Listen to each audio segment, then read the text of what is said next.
Carol joins me right now. Hi, Carol. Thank you for being here. Oh, thank you for asking me. I'm excited to hear your story. Can you share with everyone how old you are? I'm 85. 85, a very young 85. You look Right. wonderful. Thank you. You feel wonderful? I do. I not every day, but most of the time. Hey, we'll take that. That's better than most, right? And what did you spend a lot of your life doing, Carol, occupation-wise? Well, I was mostly a mother of 5 children and a wife to my husband. And we moved to Florida in 1978 because my husband had heart problems. So we had the warm weather. And we ended up living there 40 years. Wow. Yeah.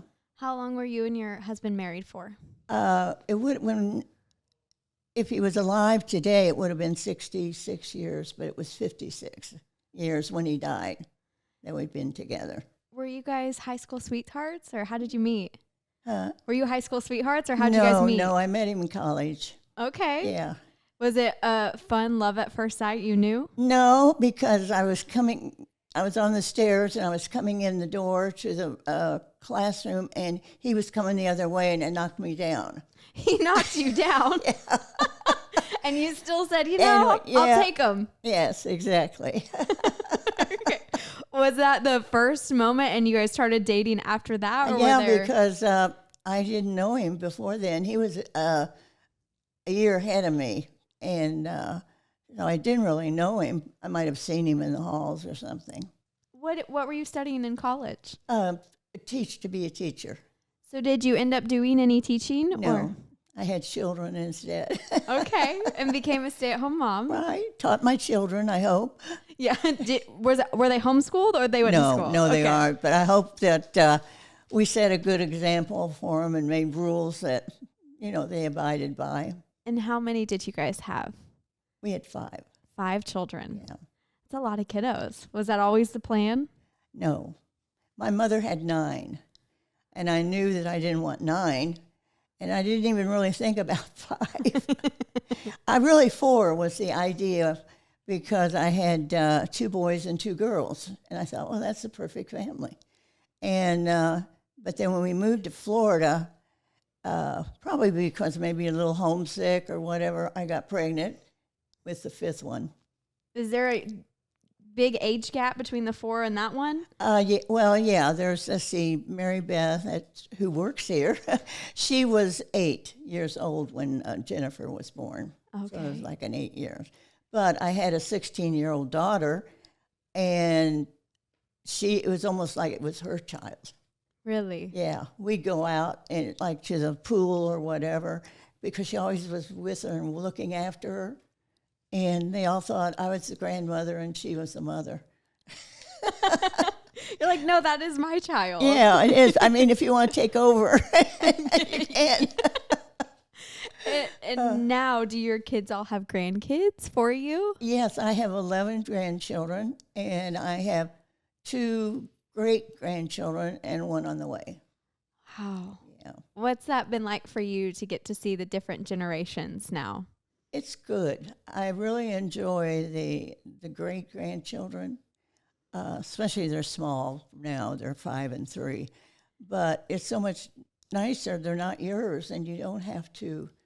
Well, you do worry, but you don't have that responsibility. So you sort of enjoy them more. Yeah, you could have a little bit more fun. They're Right. not technically yours to worry about. Yeah, exactly. Do you like the title more now of grandma or mom? Which one feels more meaningful to you? Because I know they both are. Yeah. I guess mom. Mom still means the most, Mm-hmm. Some of my children call me mom and some call me mother. Mother. Yeah. Is that when you're doing something bad and they're mother? No, that's my daughter, Mary Beth, the one that works there. She calls me mother. It might just be a younger thing. I know sometimes we call people mother. That's a very young term to use. Yeah. What was that like for you being a stay-at-home mom? Is that something that you're so happy you did, or did you have any regrets? I enjoyed it. I did go to work when my last one, Jennifer, when she was 2, my neighbor next door was watching kids like a little in-house nursery, and I went to work part-time for Macy's in their cash return office. And then from there I went to banking, and then from there I went to a health center where I did data entry for people that fell like the residents. When they fall, you had to write this whole paper, and I put it in the computer. Do you feel like you had kind of a second life when you started working again? Yeah, I did. Was that always the plan, or did it just kind of fall in? My whole life, nothing was planned. My husband had heart trouble. He was at 28. He had his first heart attack, and we didn't realize what was happening until they found. They told us he had a heart attack. He had to stay in bed. Back then, they didn't have as much knowledge as they have now. That he'd have to stay in bed for 6 weeks. And so then 4 years later, he had a bypass surgery where they took care of the bad artery.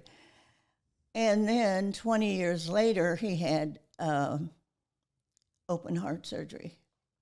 Wow. So he got someone's heart. And then from there, he lived 20 years. Those are not... So nothing was planned. Yeah, those are not things you're anticipating as you find someone. It wasn't, but we got through it. Yeah. Were those hard, especially that first one? He was so young. Yeah, it was hard because, for one thing, we weren't living at home. We were living in Kentucky at the time because he had been in the service. And when he got out of the service, we had made so many good friends, we just decided to stay.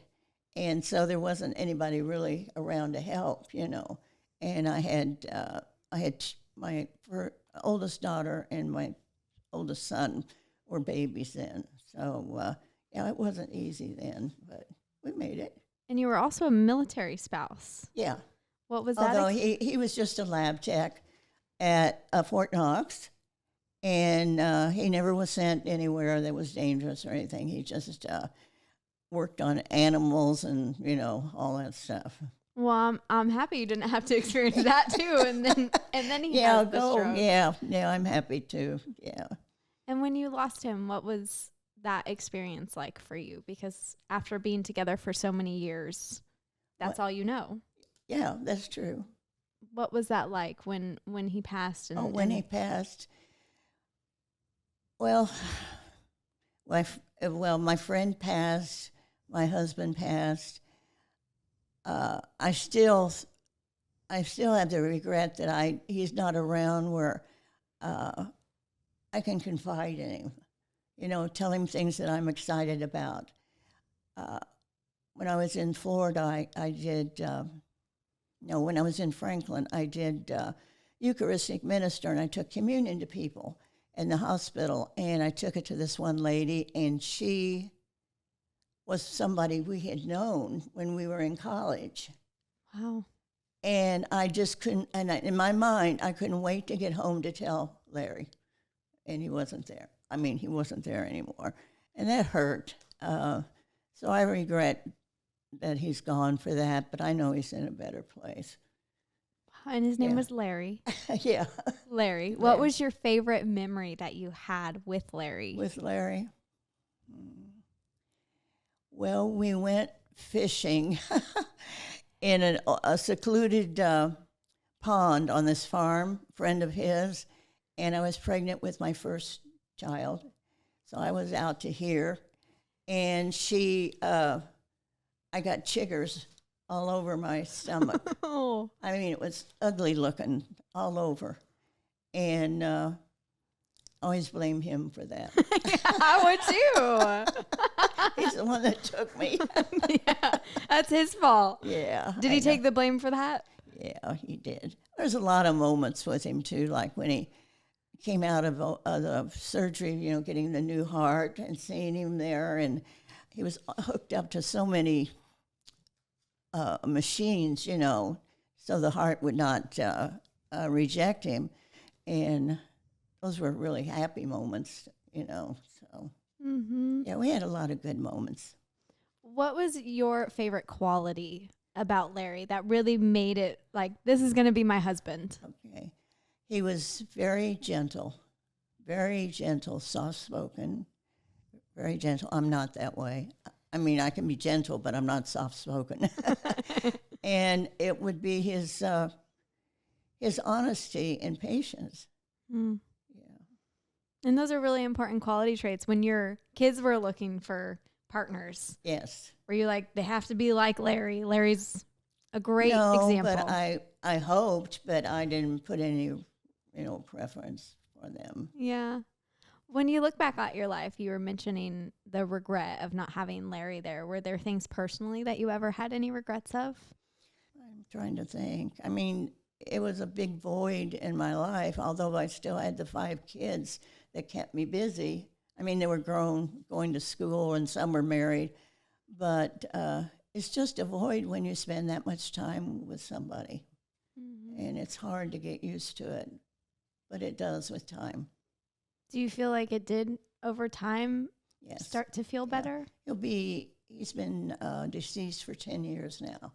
Mm-hmm. So, it is much easier, but I still, think of him, and things will come in my head, just like this person I met that we both knew. I wanted to go home and tell him about it because I knew he'd be excited that she was in town. So, did it help you to ever still share those stories with him? Do you have a photo of him? And I have. Yeah, I have 2 photos in my apartment of him. And tell him those stories. Does that help? I did tell him the one about her, seeing her in the hospital, and how I wish he had been there. So, Mm-hmm. What's things that you do now, activity-wise, or maybe other things that help you remember that life you guys had together, or bring you joy? Well, I really don't do a lot of things that I used to do when he was alive. We played golf every Sunday with this other couple, and he taught me to play golf. Even then, when I wasn't reacting very well to his teaching, he got me lessons from somebody else. But he was a good golfer, so we'd play golf every Sunday, and I don't do that anymore. I didn't even do that before I fell and all that good stuff. But there's a lot of things like getting together with the kids for dinner or going out. You miss him. Mm-hmm. What about you? When you look back at your happiest moments of your life and you're thinking of happy times, what was that one moment that kind of takes you back? Well, I think the happiest moment would be when he was told that a heart was available for him. Because we had come back from Indiana on vacation, and he had an appointment in Gainesville at the hospital there, and for a checkup. And when they checked him, the muscle in his heart was just rotting away because of all the problems he had. His muscle wasn't good anymore. And they put him in the hospital right away. He didn't even go home with me. I went home by myself. And 4 weeks later, they had a heart for him. Wow. Yeah. You had so many different experiences of your life, and I feel like so much knowledge to share from a lot of these. Yeah. If you could give anybody, whether they're your age or younger or at any point in their life, a piece of advice or motivation or inspiration, what do you think you would share? Oh, God, there's so much. You can share as much as you want to. I do know that I never thought that I'd be spending my golden years by myself and not with my husband, Even though he had heart problems, I knew that he'd probably, leave this earth before I did, but I just never thought of it that way. And so I think people, they need to think more about when they get old and be prepared physically, mentally, and financially, because when you're alone like that, you have no one you can depend on. So you've got to start preparing ahead of time. Mm. Yeah. It's a really good piece of advice. And I just thank you so much for sharing your story Oh, you're welcome. and parts of your life with us. Okay. Thank you. I'm glad to do it. I love talking about him. I love hearing you talk about him. It was Yeah. so lovely. Thank you for being here. Oh, thank you.